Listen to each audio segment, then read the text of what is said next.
Have a seat. I'm not. Have a seat. Your Honor, I haven't had. Have a seat. Did you understand what I just said? Can we agree to disagree on the legalese? We are not going to agree to anything. This is not your game to play here. So you're saying that I have to say the words "I understand"? Sir, I'm not saying that you have to say anything. You can play games with me all day. I got all day. I got all day. Have a seat. Do not interrupt me. I can object to Do that. not interrupt. Do not. One more time. All right, everyone. Today we're diving into one of the most frustrating and clueless sovereign citizens ever featured on this channel. This guy manages to press every single button Judge Simpson has, and the escalation happens fast. It's almost like watching someone hand-deliver a contempt charge to themselves in real time. And I know many of you remember Meow, the classic courtroom buffoon, so I had to bring you this moment. Let's get into it. State your name. My name is Daniel Magoo, for the record, Your Honor. You're going to represent yourself in this matter, sir? Yes, sir. I do have to advise you that in this case, you are charged with the offense of assaulting, resisting, or obstructing a police officer. That is a high court misdemeanor felony, punishable by up to 2 years and or $2,000 fine plus court costs. You understand that? I understand your charge. You understand also that there is great peril in one representing themselves. You understand that, sir? I'm not afraid, Your Honor. Did you understand what I just said? That there is great peril in representing oneself. I comprehend what you're saying, Your Honor. Tell you what. Either you're going to answer my questions and you're going to answer them properly, or we're going to have a long time and I'm not going to have these people wait. So while you decide how you're going to handle this, I'm going to have you have a seat. I'm going to pass your case. You will come back up and you will learn how to operate within this court. Plain and simple. Have a seat. Have a seat. And you might want to wipe that smirk off your face while you're doing it. State your name. Good afternoon, Your Honor. My name is Daniel Magoo. I have stated the admonishments that I was giving to the defendant representing himself. I apprised him of the maximum penalties and the charges. Apprised him, and sir, I'll ask you the question again. You understand that there can be great peril in representing yourself? I fully recognize and acknowledge the seriousness of the charges, which include allegations of... Not my question. You understand that there can be serious peril in representing yourself. I recognize what you're saying. I'm fully prepared to proceed with this matter. Will you just do me a favor and answer my question? Do you understand that there is great peril in representing oneself? I recognize that. Okay, then stop there. You recognize that. Recognize. Do you understand that that in any of the proceedings that the court would hold you to the same standards as if you were a practicing attorney, will give no leeway one way or the other, will show no favoritism or no bias because you are representing yourself. You understand that, sir? I recognize what you're saying, Your Honor. You know what? I don't know why you just won't understand. I'm asking you, and I need a direct answer, whether you understand what I am saying, not whether or not you're recognizing the words. Do you understand what I am saying? I understand what you're... I'll be honest, I have to give him this. He's unintentionally funny. But at the same time, it's hard not to be annoyed. Because while he's cracking jokes and dodging accountability, he's also wasting everyone's time. Judges, attorneys, clerks. The courtroom runs on structure and efficiency. Every second spent playing legal dodgeball slows the entire process. Drop your thoughts about this guy in the comments. Now let's jump back in and see what he does next. You want to be... Your Honor. You have a seat. I'm not... Have a seat. Your Honor, I haven't had... Have a seat. You can play games with me all day. I got all day. I got all day. Have a seat.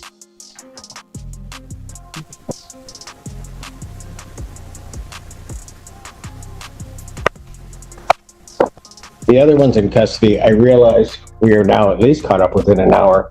I think those that want to go probably want me to take a break about now. So I'm going to take about a 5 to 10 minute break. I'll come back out and then I'll call the case. The court's going to stand in recess.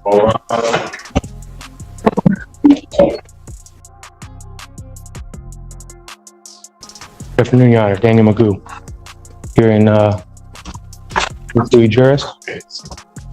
All right. So on this matter, I was apprised of your rights. I told you about the charges in this case.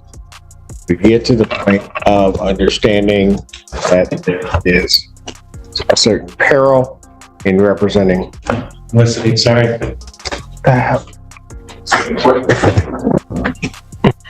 My notes, I apologize, Your Honor. No disrespect. There's no way. He just casually walked off while the judge was speaking. Does he not realize he's standing in a courtroom, not relaxing at home? Moments like this are exactly how contempt charges happen. Honestly, it's surprising Judge Simpson hasn't already imposed serious consequences. That kind of energy might slide in a living room debate, but in court, it can turn into a fast track toward a holding cell. Let's dive back in and see just how far this attitude actually carries him. And that the court will treat you the same as an attorney in the case. You understand, sir? Listen closely to my question. Do you understand that? I do not understand that. You do not understand it. No. The court, you will be presumed to know the rules of procedure as well as the Michigan rules of evidence, that the court will not be giving you assistance in regard to this case.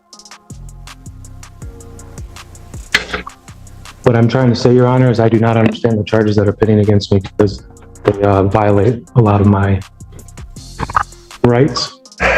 And the prosecutor served me the discovery packet on the 27th of last month.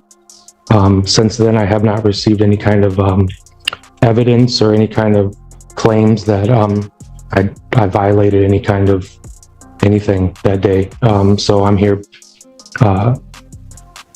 waiting for that to occur. So no, I don't understand. Waiting for what to occur? Well, under the rights to due process, Your Honor, 4th, 5th, 8th Amendment, there has to be substantiated amount of evidence to accuse me of a crime, like assault on a police officer, obstruction of justice, and resisting arrest. I take these charges very serious, Your Honor. Because of these charges, I have lost custody of my son, and I want to make sure that these justice is served and equity is ensured here. Sir, I just asked you before whether or not you understood the charges. And I answered you, Your Honor. I said I do not understand them. Whether or not you disagree with them or not, it's not the issue. The issue is do you understand what you are charged with? I do not understand, Your Honor. Is there a reason other than what you said that you do not understand? I can elaborate a little further, Your Honor. I'm still I waiting. wish you wouldn't. I just need to understand why you don't understand. I'm trying to get there, Your Honor, if we could talk I'm about not asking you whether or not you agree that you should be charged. I'm not asking whether or not you believe that you did it. I'm not asking any of that. I'm asking whether or not you understand what you are charged with. Can we agree to disagree on the legally? We are not going to agree to anything. This is not your game to play here. You play by my rules. So you're saying that I have to say the words, I understand? Sir, I'm not saying that you have to say anything. Okay. You know what? Here's the thing. I am not going to play this game with you. I'm not. So what? No, you are playing a I'm game. not. So no, you are. And do not interrupt me ever again. Do not. So what I'm going to do is I'm going to give you a week to think about it, because I'm not going to sit here, call your case up 4 or 5 times for you to sit here and to go through this whole, try to play some semantical game.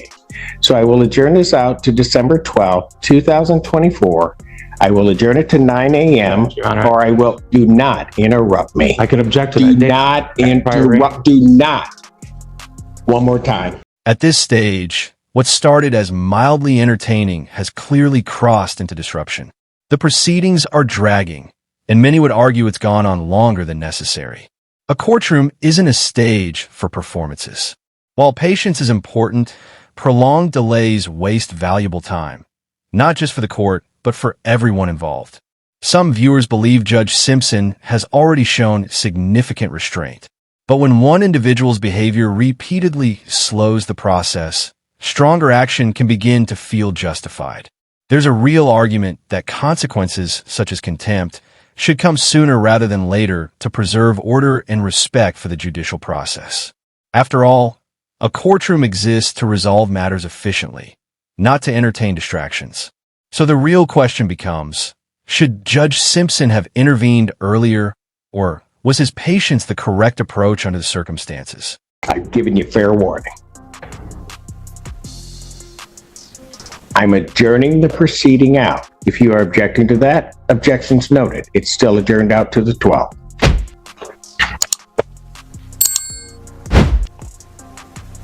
Bond will continue. You Your Honor, may leave now. I have constitutional You may violations. leave now. Let's go. Understood. I have a right to a You may counsel. leave. Do I not have a right to a counsel? You want an attorney, you may get want an attorney, sir? I need somebody to explain the problem here. Do you wish to be represented by an attorney on this? I do not need to represent myself. I'm presenting myself. I'm the only one that was there in this courtroom. No one was there. I don't recall anybody that was there that day. I'm the only one that knows what happened, Your Honor. Do you wish And I was to be violated. represented by an attorney? I'm not going to sit here and argue with you. If you wish to be represented by an attorney, Your Honor, I have constitutional violations. do That you means wish to be represented by an attorney, you sir? take an oath to defend the Constitution of the United States of Then, America. if you do not want to answer my question, Mr. Allen, he is to be removed from my court scope. When Judge Simpson calls for Mr. Allen, you can instantly feel the shift in tone. It's the courtroom version of hearing your full name called, and knowing things just became serious. Even so, many would say the defendant walked away relatively fortunate. No contempt charge, no jail time, just a firm verbal warning before being dismissed. Considering Judge Simpson's reputation for strictness, it's surprising someone could push boundaries this far and still avoid harsher consequences. Which leaves viewers debating, was this restraint or simply a choice not to escalate? The situation also raises broader questions about responsibility and credibility, especially when personal matters like custody enter the conversation. Family courts heavily weigh stability, judgment, and maturity. If someone struggles to conduct themselves respectfully in a formal hearing, it naturally leads to concerns about how they handle serious real-life responsibilities. Looking back, this hearing stands out as one of those chaotic yet unforgettable courtroom moments that continues to spark debate long after it ends. Was the judge patient, or should he have been firmer? Let me know what you think. Different perspectives always make the conversation more interesting.